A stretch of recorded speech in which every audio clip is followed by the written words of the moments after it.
Bonjour Alain. Bonjour Florian. Donc je suis avec Alain à vélo et j'ai souhaité que Alain, que je vais présenter pour ceux qui ne le connaîtraient pas encore. Donc on va prendre dans l'ordre, hein. Tu es référent de Loire-Atlantique pour les Patriotes.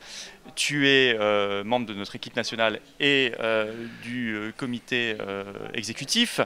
Et tu es responsable de notre pôle d'expertise, hein, qui travaille, avec des groupes de travail, sur le projet de notre mouvement. Et à ce titre, tu es directeur de la publication de cette revue, qui s'appelle, cette excellente revue, on va en parler, Défi souverainiste. Voilà, je voulais qu'on en parle aujourd'hui. Alors, je le dis tout de suite, pour ceux qui cherchent à la trouver, elle est en vente dans les manifestations, les meetings, comme aujourd'hui, on est aux assises de la souveraineté d'Arras, hein, au moment où on enregistre, mais elle est aussi en vente sur notre boutique en ligne, sur le site des Patriotes.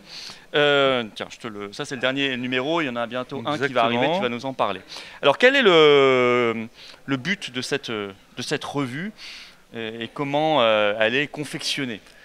Eh bien, le fait est que lorsque nous avons constitué le pôle d'expertise, qui est d'ailleurs indéfiniment en voie de constitution parce que de nouveaux membres s'y agrègent, nous nous sommes rendus compte que nous avions énormément de talents, de compétences, des gens extrêmement pointus dans des domaines extrêmement variés, et qu'il était donc dommage de ne pas, en quelque sorte, rendre public une partie de nos travaux.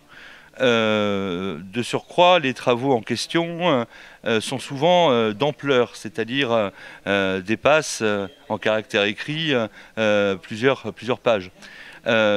Partant du principe que malheureusement des publications trop longues qui vont trop au fond des choses ne sont pas nécessairement lues quand elles sont publiées sur Internet, eh bien, il m'est apparu absolument nécessaire de revenir en quelque sorte à la vieille formule de la revue papier, pour justement donner une place à ces travaux.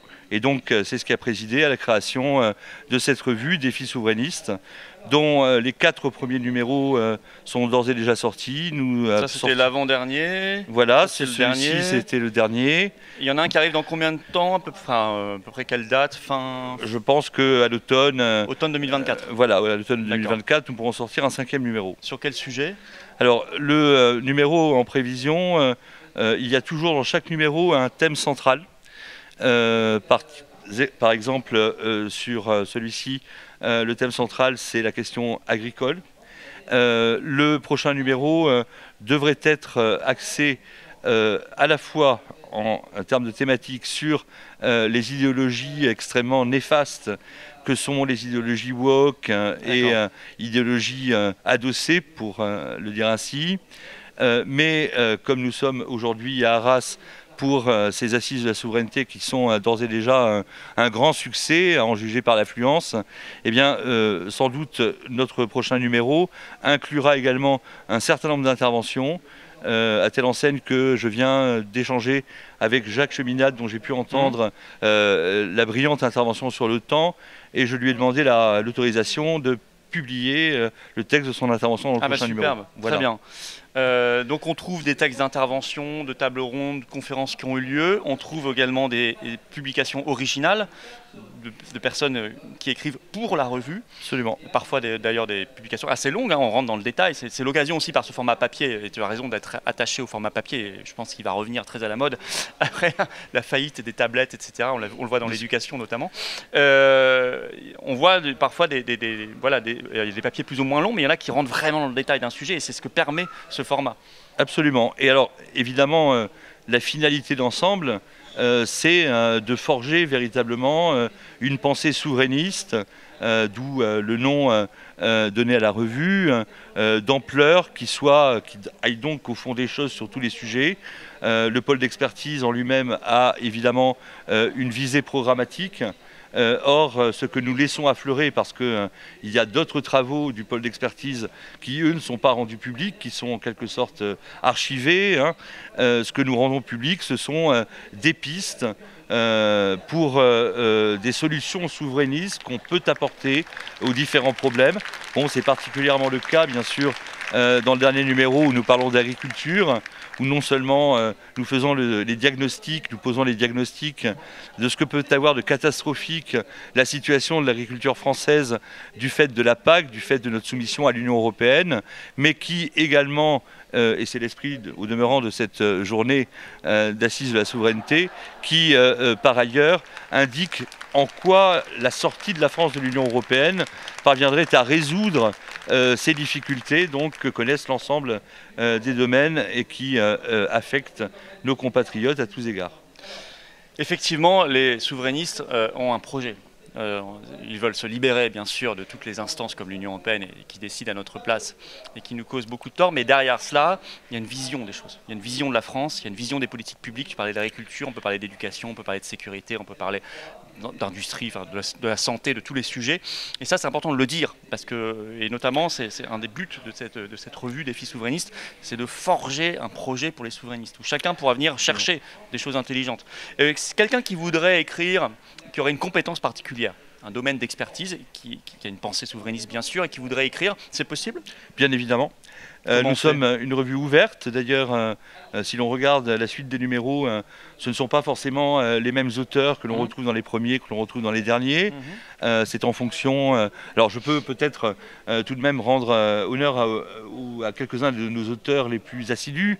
Nous avons notamment le plaisir d'avoir beaucoup de productions de Bertrand Dutheil de La Rochère, qui fut directeur de cabinet de Jean-Pierre Chevènement, qui commet des articles absolument passionnants, de fond, sur des sujets assez divers. Nous avons également des textes de Renaud Quillet assez régulièrement. Renaud Quillet est agrégé d'histoire et donc produit des contributions. Je vois que tu rencontres la page sur le numéro consacré à la notion de crise, sur les crises politiques que la République a connues au cours de son histoire. Il est d'ailleurs aussi référent de la Somme. Exactement, oui.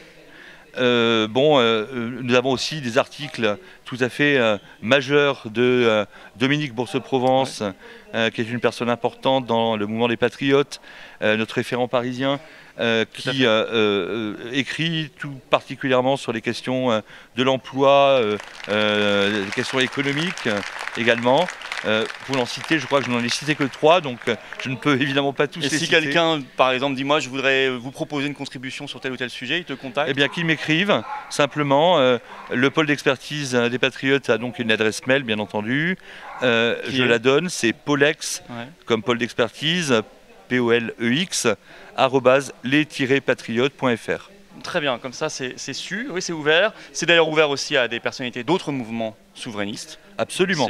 Alors ça c'est notre philosophie aux Patriotes, comme cette journée des assises donne le micro à des gens de tout mouvement et toute association qui ont bien voulu répondre positivement, favorablement à nos invitations en tout cas. Donc ça c'est vraiment...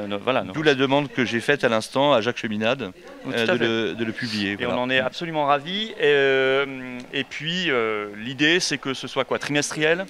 Alors c'est trimestriel. C'est un gros travail, hein, c'est un gros travail. Donc c'est pas facile de... À dire vrai, je la reconnais volontiers, on a une petite faiblesse en termes de régularité de la parution. Ça dépend parce que c'est un énorme travail. Très gros travail.